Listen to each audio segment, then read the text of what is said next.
Caroline, en 1857, personne dans le comté de Beaufort ne prononçait ce nom sans baisser la voix. La plantation Thornton s'étendait sur 3000 acres de terre fertile en Caroline du Sud, et depuis la mort brutale de William Thornton 3 ans plus tôt, sa veuve Abigail dirigeait le domaine d'une main de fer.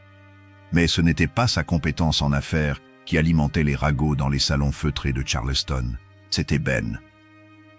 William Thornton était mort d'une chute de cheval en octobre 1854. Un accident banal qui avait transformé Abigail, alors âgée de 28 ans, en l'une des femmes les plus riches et les plus scandaleuses du Sud. Le testament avait été lu dans le bureau du notaire Silas Pemberton, devant une assistance médusée. William avait légué l'intégralité de ses biens à sa femme, avec une clause particulière qui avait fait l'effet d'une bombe. Si Abigail se remariait, la totalité de la plantation reviendrait à son frère cadet, James Thornton. Mais ce n'était pas le plus choquant. Le testament mentionnait explicitement Ben, un esclave de 26 ans, comme propriété personnelle d'Abigail Thornton, à conserver au service exclusif de la maison principale, ne pouvant être vendu, loué ou transféré sous aucun prétexte. Cette formulation inhabituelle avait éveillé les soupçons. Pourquoi un homme sur son lit de mort s'assurait-il qu'un esclave spécifique reste auprès de sa veuve? La réponse commençait à circuler dans les murmures. Ben n'avait jamais travaillé au champ. Depuis son arrivée à la plantation 6 ans auparavant, il avait été assigné à la maison principale. Grand, la peau d'ébène, il possédait une intelligence vive que William avait remarquée dès le premier jour. Contrairement aux autres esclaves, Ben savait lire et écrire, un secret soigneusement gardé, mais qui se révélait dans sa manière de parler, dans son regard qui comprenait trop de choses. Margaret Caldwell, la voisine la plus proche des Thornton, avait été la première à remarquer quelque chose d'étrange. 2 mois après les funérailles de William, elle était venue rendre visite à Abigail pour discuter d'une vente de coton. En attendant dans le salon, elle avait aperçu Ben sortant du bureau privé d'Abigail, des papiers à la main. Il ne baissait pas les yeux comme les autres domestiques. Il marchait avec une assurance déplacée pour un homme de sa condition. « Abigail, ma chère, vos domestiques manquent de discipline », avait-elle dit en sirotant son thé. « Ce garçon qui vient de passer, il se comporte comme s'il était chez lui. » Abigail avait souri, un sourire énigmatique qui n'avait fait qu'accentuer les doutes de Margaret. Ben gère mes comptes. William lui avait appris les chiffres. C'est un atout précieux. Margaret était repartie troublée. Un esclave qui gérait les comptes d'une plantation. C'était non seulement inhabituel, c'était dangereux. Les lois du Sud interdisaient formellement d'éduquer les esclaves. Mais plus troublant encore était l'expression d'Abigail quand elle parlait de Ben. Pas la condescendance habituelle d'une maîtresse envers son bien, mais quelque chose qui ressemblait à du respect. Les mois passèrent et les observations s'accumulèrent. Le révérend Hutchins, lors d'une visite pastorale, avait remarqué que Ben dînait dans la salle à manger adjacente à celle d'Abigail, séparée seulement par une porte entr'ouverte. Samuel Fletcher, un marchand qui livrait des provisions, jurait avoir vu Ben et Abigail dans le jardin au crépuscule, marchant côte à côte, parlant à voix basse comme 2 égaux. Mais c'était Rebecca, la cuisinière de la plantation, qui détenait les informations les plus compromettantes. Elle avait confié à sa sœur, libre et travaillant en ville, que Ben dormait dans une chambre attenante à celle d'Abigail. Pas dans les quartiers des esclaves, pas même dans les dépendances des domestiques. À l'étage principal, dans une pièce meublée d'un vrai lit, de draps propres, d'une armoire contenant des vêtements de qualité. La nouvelle s'était répandue comme une traînée de poudre. Charleston bruissait de spéculations. Certains pensaient qu'Abigail était devenue folle de chagrin. D'autres, plus cyniques, suggéraient que cette situation existait déjà du vivant de William. Après tout, pourquoi ce testament si spécifique si Ben n'était qu'un simple domestique? En mars 1856, 18 mois après la mort de William, Edmund Whitfield se présenta à la plantation Thornton. Planteur prospère de 35 ans, veuf lui aussi, il venait avec l'intention claire de demander la main d'Abigail. Sa visite n'était pas une surprise. Les convenances exigeaient qu'une femme seule se remarie, surtout une femme jeune et riche. Abigail le reçut dans le grand salon. « Edmund exposa sa proposition avec l'assurance d'un homme habitué à obtenir ce qu'il voulait. La fusion de leurs plantations créerait l'une des plus grandes exploitations de coton de Caroline du Sud. Leurs intérêts s'alignaient parfaitement. Le scandale qui commençait à entourer Abigail disparaîtrait dans la respectabilité d'un nouveau mariage. « Vous me faites honneur, monsieur Whitfield », répondit Abigail d'une voix neutre. « Mais je dois décliner votre offre. » Edmund fronça les sourcils. « Je ne comprends pas. Vous avez certainement considéré les avantages d'une telle union ?» « J'ai tout considéré. Ma réponse reste non. Moi. Le testament de votre défunt mari prévoit que vous perdriez tout en vous remariant, » continua Edmund, changeant de tactique. « Mais je suis certain que nous pourrions trouver un arrangement avec James Thornton. Il accepterait probablement de vous laisser une partie de la propriété en échange de sa coopération. » Abigail se leva, signalant la fin de l'entretien. « Vous vous méprenez sur mes motivations, monsieur. Je refuse de me remarier non pas malgré les termes du testament, mais précisément à cause de... Bonne journée. » Edmund quitta la plantation furieux et humilié. Dans les semaines qui suivirent, il ne se gêna pas pour partager son expérience. « Cette femme est possédée », déclarait-il dans les clubs de Charleston. « Elle préfère vivre dans le péché avec un esclave plutôt que d'épouser un homme de son rang. » Bon. La société sudiste était impitoyable envers les femmes qui défiaient ses codes. Abigail se retrouva progressivement ostracisée. Les invitations se tarirent. Les visites de courtoisie cessèrent. Seules quelques rares personnes continuaient à la fréquenter, et encore, discrètement. Ce que Charleston ignorait, c'était l'histoire complète. 6 ans plus tôt, en 1850, William Thornton avait acheté Ben lors d'une vente aux enchères à Savannah. Ben avait 20 ans. Il venait d'une plantation de Virginie où son ancien maître, un homme cultivé mais endetté, lui avait appris à lire en secret. Quand le maître était mort, ses créanciers avaient tout vendu, y compris Ben. William n'était pas un homme cruel selon les standards de l'époque, mais il était pragmatique. Il avait reconnu l'intelligence de Ben et décidé de l'utiliser. Il l'avait formé à la comptabilité, à la gestion des stocks, aux négociations avec les fournisseurs. Ben gérait efficacement des aspects de la plantation que William trouvait fastidieux. Abigail, elle, était arrivée dans cette maison en 1852 comme jeune épouse de 19 ans. Son mariage avec William, de 15 ans son aîné, avait été arrangé par son père endetté. Elle s'était retrouvée dans cette grande maison, entourée d'esclaves, mariée à un homme qu'elle connaissait à peine. Les premiers mois avaient été difficiles. William était distant, absorbé par ses affaires. Abigail se sentait prisonnière d'une existence vide de sens. C'est Ben qui lui avait appris à gérer le domaine. William l'avait chargé de former sa jeune épouse aux réalités de la plantation. Ils passaient des heures ensemble dans le bureau, Ben expliquant les comptes, les cycles de plantation, les négociations commerciales. Abigail découvrait avec surprise que Ben connaissait Shakespeare, qu'il pouvait réciter des passages de Virgile, qu'il avait des opinions réfléchies sur tout, de l'agriculture à la philosophie. Pour la première fois de sa vie, elle avait des conversations véritables, pas les bavardages superficiels des salons, pas les discussions commerciales sèches avec son mari, mais de vrais échanges d'idées. La transformation fut progressive. Un regard qui durait un peu trop longtemps. Une main qui effleurait l'autre en échangeant des documents. Des conversations qui se prolongeaient tard dans la nuit. Abigail commença à attendre ces moments, à les chérir comme les seules parcelles de bonheur dans sa vie conjugale morose. William remarqua le changement chez sa femme. Elle souriait plus, parlait avec plus d'assurance, prenait des initiatives dans la gestion du domaine. Il attribua cela à sa maturation naturelle et se félicita d'avoir eu la sagesse de la laisser apprendre avec Ben.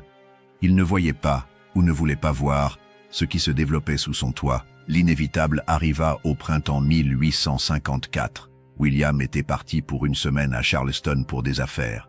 Abigail et Ben se retrouvèrent seuls dans la grande maison. La tension accumulée pendant 2 ans explosa. Ce qui commença comme une discussion animée sur un livre se termina dans la chambre d'Abigail. Le lendemain, la culpabilité les écrasa tous les deux. Ben voulut partir, demander à être vendu, disparaître. Abigail refusa. Elle réalisa qu'elle aimait cet homme, que tout ce qui lui avait manqué dans son mariage stérile Elle l'avait trouvé avec lui. L'intelligence, la connexion émotionnelle, la passion. Quand William rentra, quelque chose avait changé dans la dynamique de la maison. Il le sentit sans pouvoir mettre le doigt dessus. Abigail était différente, plus déterminée, presque défiant. Ben évitait son regard. William n'était pas stupide. Les soupçons commencèrent à germer. William Thornton passa les mois suivants à observer. Il nota les regards échangés, les conversations qui s'interrompaient à son arrivée, la manière dont Abigail défendait Ben avec une véhémence disproportionnée quand il suggérait de lui confier d'autres tâches. Un soir, rentrant plus tôt que prévu d'un voyage, il entendit des voix venant de la bibliothèque. Abigail et Ben discutaient poésie, leurs voix mêlées dans une intimité qui ne laissait aucun doute. William n'explosa pas. Il ne confronta personne. Sa réaction fut plus calculée, plus cruelle peut-être. Il comprit que sa femme ne l'avait jamais aimé et ne l'aimerait jamais. Il comprit aussi que Ben était devenu indispensable à Abigail d'une manière qui dépassait la simple gestion du domaine. Alors William prit sa décision. Il modifierait son testament. Si Abigail voulait Ben, elle l'aurait, mais à un prix. Elle pourrait garder la plantation et Ben, ou se remarier, et tout perdre. C'était sa vengeance, sa manière de la punir, et de la contrôler même après sa mort. Il se rendit chez le notaire Pemberton en septembre 1854. « Je veux ajouter des clauses spécifiques, dit-il. » Pemberton écouta, les sourcils froncés. « Monsieur Thornton, ces dispositions sont inhabituelles. Êtes-vous certain? » « Absolument certain. Ma femme doit choisir entre la respectabilité et ce qu'elle désire vraiment. Je veux voir ce qu'elle choisira. » Le testament fut signé et scellé. Un mois plus tard, William tombait de cheval. Certains dirent que c'était un accident. D'autres murmureraient plus tard que le cheval avait été effrayé délibérément. Mais aucune preuve ne fut jamais avancée. À la lecture du testament, Abigail comprit immédiatement. William avait su, il avait tout su, et avait choisi cette manière tordue de maintenir son contrôle. Elle aurait pu haïr sa mémoire, mais elle ressentit surtout du soulagement. Le testament lui donnait une excuse, une justification légale pour refuser tout remariage. Personne ne pourrait l'accuser de choisir Ben par-dessus la respectabilité, elle choisissait simplement de garder sa propriété. Ben, lui, fut horrifié quand il apprit les termes du testament. « Il vous a piégé, dit-il. Même mort, il contrôle votre vie. Vous devriez me vendre, vous remarier, vivre normalement. » « Normalement, » répliqua Abigail avec amertume. « Être la propriété d'un autre homme, c'est ça vivre normalement. Au moins ici, je contrôle ma destinée, et tu restes avec moi. » Les années 1855 et 1856 établirent une routine étrange à la plantation Thornton. Publiquement, Abigail maintenait les apparences. Ben restait officiellement son intendant, gérant les comptes et supervisait les opérations. Mais les murs de la grande maison abritaient une réalité différente. Ben ne dormait plus dans la chambre attenante. Il partageait celle d'Abigail. Ils prenaient leurs repas ensemble, lisaient ensemble, discutaient de tout ensemble. Dans l'intimité de leur domaine, ils vivaient comme mari et femme, même si le monde extérieur ne pouvait jamais reconnaître cette union. Les autres esclaves de la plantation savaient. Comment auraient-ils pu ne pas savoir? Mais leur silence était assuré par un mélange de loyauté et de calcul. Abigail traitait ses esclaves mieux que la plupart des propriétaires. Elle ne séparait pas les familles, assurait des soins médicaux décents et permettait un dimanche de repos complet. Trahir son secret signifierait probablement un nouveau maître moins clément. Rebecca, la cuisinière, était la plus proche d'Abigail. Une femme de 50 ans qui avait vu 3 générations de Thornton. Elle avait observé la relation se développer et, contre toute attente, l'approuvait. Cette maison était morte avant Ben, confia-t-elle à sa fille. Maintenant il y a de la vie, de l'amour. C'est pas à moi de juger. Mais maintenir le secret devenait de plus en plus difficile. James Thornton, le frère de William, rendait des visites de plus en plus fréquentes. Il convoitait la plantation depuis toujours et voyait dans le scandale entourant Abigail une opportunité. Si elle était déclarée inapte ou immorale, un juge pourrait annuler le testament. James apportait toujours un prétendant avec lui lors de ses visites. Des veuves, des célibataires, tous intéressés par la fortune d'Abigail. Elle les écoutait poliment puis déclinait systématiquement. James perdait patience. « Vous vous rendez ridicule, Abigail », lui dit-il lors d'une visite particulièrement tendue en juin 1856. « Toute la région parle de vous et de cet esclave. Si vous ne prenez pas un mari rapidement, votre réputation sera détruite au-delà de toute rédemption. Ma réputation ne vous regarde pas, James. Et je vous rappelle que selon le testament de votre frère, cette propriété m'appartient tant que je reste veuve. » C'était sa volonté. William ne pouvait pas prévoir que vous sombriez dans une telle dépravation. Abigail se leva, le visage glacial. « Sortez de ma maison. » James partit, mais pas avant d'avoir lancé une menace voilée. Les lois de cet État protègent la moralité publique, Abigail. N'oubliez pas ça. James Thornton n'était pas homme à abandonner facilement. Il commença à orchestrer une campagne pour détruire la réputation d'Abigail et récupérer la plantation. Sa première étape fut de documenter les irrégularités. Il embaucha un détective privé, un homme sans scrupules nommé Cyrus Hale, pour surveiller la plantation. Hale installa ses observateurs dans les bois environnants. Pendant des semaines, ils notèrent les allées et venues, les heures où les lampes s'éteignaient dans la chambre d'Abigail, les moments où Ben entrait et sortait de la maison principale. Mais observer n'était pas prouvé. James avait besoin d'un témoignage direct. Il s'approcha de Jacob, le palefrenier, un esclave mécontent qui avait été fouetté le mois précédent pour avoir volé du whisky. « Tu veux ta liberté ?» lui demanda James. « Témoigne sur ce qui se passe vraiment entre ta maîtresse et Ben, et je t'achète et t'affranchis. » Jacob hésita. Trahir sa maîtresse pourrait lui coûter bien plus cher que quelques coups de fouet. Mais la promesse de liberté était tentante. Il accepta. Le témoignage de Jacob fut dévastateur. Il affirma avoir vu Ben et Abigail s'embrasser dans le jardin. Il décrivit comment Ben dormait dans les quartiers des maîtres, comment il mangeait à la même table, comment Abigail le traitait en égal. Certains détails étaient vrais, d'autres exagérés, quelques-uns totalement inventés. James présenta cette déposition à un juge ami, le magistrat Cornelius Bradford. Bradford était un homme conservateur qui voyait dans les relations interraciales une menace contre l'ordre social. Il accepta d'étudier le cas. En novembre 1856, Abigail reçut une citation à comparaître devant un tribunal civil. James contestait sa capacité à gérer la plantation et demandait qu'un tuteur soit nommé pour administrer ses biens. Le motif invoqué était « conduite immorale incompatible avec les responsabilités d'une propriétaire de plantation et violation flagrante des lois et coutumes régissant les relations entre races. » Abigail comprit immédiatement la gravité de la situation. Si le juge Bradford décidait contre elle, elle perdrait tout. La plantation, sa liberté de décision, et probablement Ben qui serait vendu au premier acheteur venu. Elle avait besoin d'un avocat, et d'un bon. Après le complot orchestré par James Thornton contre Abigail, celle-ci doit faire face à un procès qui menace sa liberté et sa propriété. Elle engage Nathaniel Grayson, un avocat réputé pour accepter les causes impopulaires. Lors de leur première rencontre, Abigail lui avoue franchement la nature de sa relation avec Ben.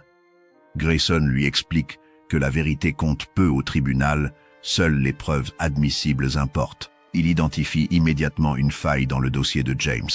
Le témoignage principal provient de Jacob, un esclave, dont la parole est légalement irrecevable contre une personne blanche en Caroline du Sud. Le procès commence en janvier 1857 dans une salle bondée. Tout le comté s'est déplacé pour assister au spectacle. James présente ses témoins. Margaret Caldwell parle de l'insolence de Ben. Edmund Whitfield raconte le refus humiliant d'Abigail face à sa demande en mariage.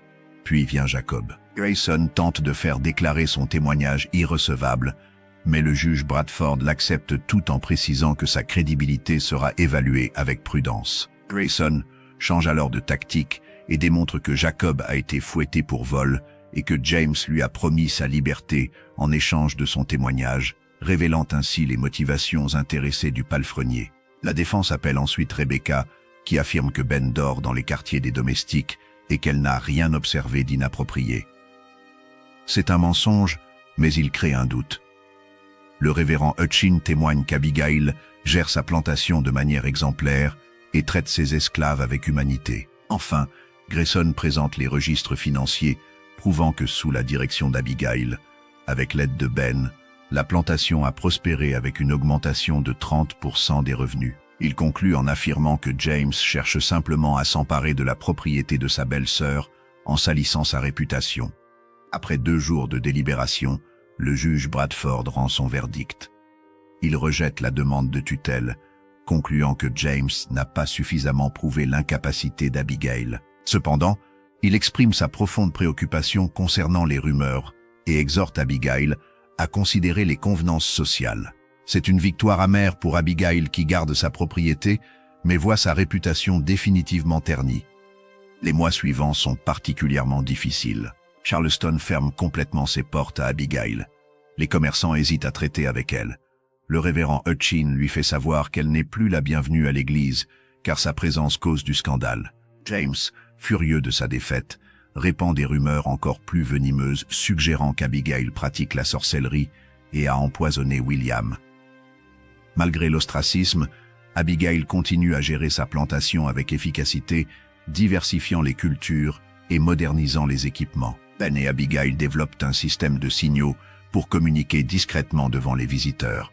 L'isolement pèse particulièrement sur Ben, qui voit tous les sacrifices qu'Abigail fait pour leur relation. Mais Abigail lui affirme qu'elle n'a rien perdu qui valait la peine d'être gardée, et que ce qu'elle a avec lui vaut tous les salons de Charleston.